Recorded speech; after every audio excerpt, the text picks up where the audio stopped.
Oke, halo semua yang menonton video ini. Jadi sebelumnya ini merupakan video saya mengerjakan soal-soal hacker rank ya. Jadi kemungkinan video-video seperti ini akan hampir setiap minggu saya upload. Sebenarnya ini merupakan tugas ya dari Asprak saya. Jadi ya bakal tiap minggu selama satu semester ini saya akan membuat video seperti ini. Oke, pertama disclaimer dulu ya. Jadi ini saya di sini masih pembelajar. Jadi jika ada kesalahan dalam hal apapun, mohon diberikan arahannya lagi. Oke, yang pertama kita dapat soal kereta manage V1. Jadi di sini kita sebagai orang dari timeline alternatif membantu diri kita di timeline ini untuk memanage kereta dengan program komputer, karena di sini masih menggunakan kertas gitu. Nah, seperti bisa kita lihat inti soalnya seperti ini. Kita harus menggunakan linked list. Oke, untuk memperjelas linked list itu apa? Linked list itu adalah salah satu struktur data dalam pemrograman yang digunakan untuk menyimpan dan mengelola data secara dinamis. Jadi misalnya kalau di sini kan kereta ya. Jadi kereta itu ada gerbong. Nah, di dalam gerbong tuh bisa ada orang, ada barang atau apa, ada data. Di gerbong atau lokomotif ya, lokomotif depan itu pasti memiliki kait penghubung ya. Nah, kait penghubung itu akan menunjuk gerbong setelahnya. Nah, gerbong setelahnya akan menunjuk ke gerbong setelahnya sampai gerbong akhir. Nah, gerbong akhir kan juga punya pengait. Tapi karena tidak ada yang dituju, jadi kalau di dalam linked list itu di nol kan. Oke, mungkin itu aja sekilas tentang linked list ya. Kemudian tiap perintah harus ditulis dengan huruf kapital, kemudian bisa diimplementasikan menggunakan looping perintahnya. Kemudian kita perintahnya menggunakan metode toString, program hanya akan berhenti ada perintah exit. Dan angka yang selalu dimulai dengan lokomotif secara otomatis. Terus kita ke bawah bisa lihat seperti ini. Jadi intinya user bisa memasukkan perintah insert untuk menambahkan gerbong ke kereta, kemudian perintah insert before after untuk menambahkan gerbong sebelum atau gerbong sesudah gerbong referensi. Kemudian ada perintah print untuk mencetak nama kereta dan rangkaiannya pada saat dijalankan. Oh, terus ada ini juga, jika gerbong referensi tidak ditemukan maka akan mencetak not found dan akan berhenti jika program exit. Oke, di sini ini sampel inputnya, ada tawang alun dan output yang diharapkan akan seperti ini. Jadi sebelumnya ini udah saya buat programnya, hingga saya akan menjelaskan apa saja yang ada di program ini. Kemudian di akhir kita akan run kode ini apakah berhasil atau tidak. Nah, yang pertama kita import library Java untuk linked listnya dan scannernya untuk menerima input dari pengguna, untuk membaca input dari pengguna. Kemudian yang pertama kita deklarasikan kelas kereta. Jadi kelas kereta ini yang akan mengelola nama kereta dan gerbongnya ya.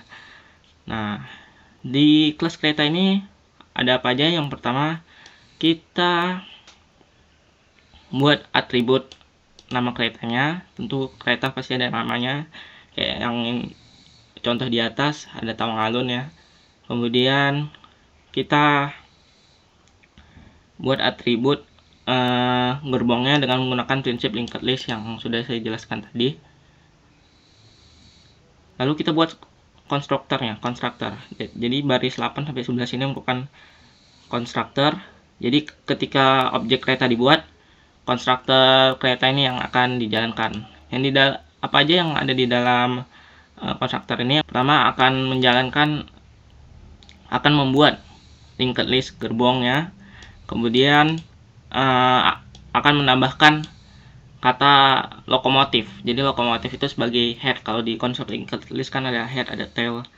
Kemudian kita ada method insert ya. Jadi method insert ini untuk menambahkan gerbong baru ke rangkaian gerbongnya. Kemudian ada metode insert after. Metode insert after ini merupakan metode yang digunakan untuk menambahkan gerbong baru ke setelah gerbong referensi. Nah, jadi yang pertama, jika gerbong referensi yang tidak ditemukan akan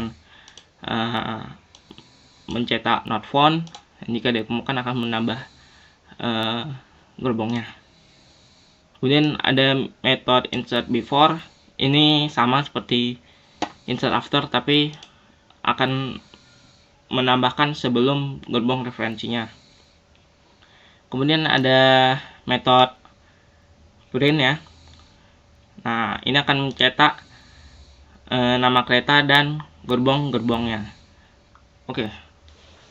Setelah itu kita akan mendeklarasikan kelas utamanya, yaitu kereta manage V1. Nah, di metode utama ini kita membuat objek scanner, kemudian kita membuat objek keretanya, kemudian kita membuat agar programnya bisa membaca input dari pengguna. Kita buat di sini variabel boolean isExit. Jadi ini akan mengontrol apakah program itu harus keluar, harus exit atau tidak. Nah, yang pertama kita akan mengisinya dengan false dulu. Jadi setelah itu kita akan buat loop while-nya, yaitu apabila isExit itu benar, exit itu true, maka akan dijalankan loop ini. Nah, yang pertama ya, intinya jika ada inti loop ini, jika ada perintah untuk insert, maka kita bisa insert apa nih, insert before atau insert after. Insert before maka akan menjalankan method before, jika after maka akan menjalankan method after. Kemudian jika ada perintah print, maka akan dijalankan method print untuk mencetak nama gerbong dan rangkaiannya sesuai format. Kemudian perintah exit, maka akan menjalankan method exit, yaitu keluar dari program. Oke, mungkin itu penjelasan dari keseluruhan programnya yang saya buat. Oke, kita akan coba run code-nya apakah berhasil gitu. Tes case-nya ternyata berhasil. Outputnya sesuai dengan apa yang diharapkan. Oke, mungkin ini adalah akhir dari video penjelasan ya, penjelasan pengerjaan soal hacker yang kereta manage V1 ini. Mungkin bila ada komentar atau saran bisa disampaikan di kolom komentar. Oke, sampai jumpa di video minggu depan atau video selanjutnya. Terima kasih. Wassalamualaikum warahmatullahi wabarakatuh.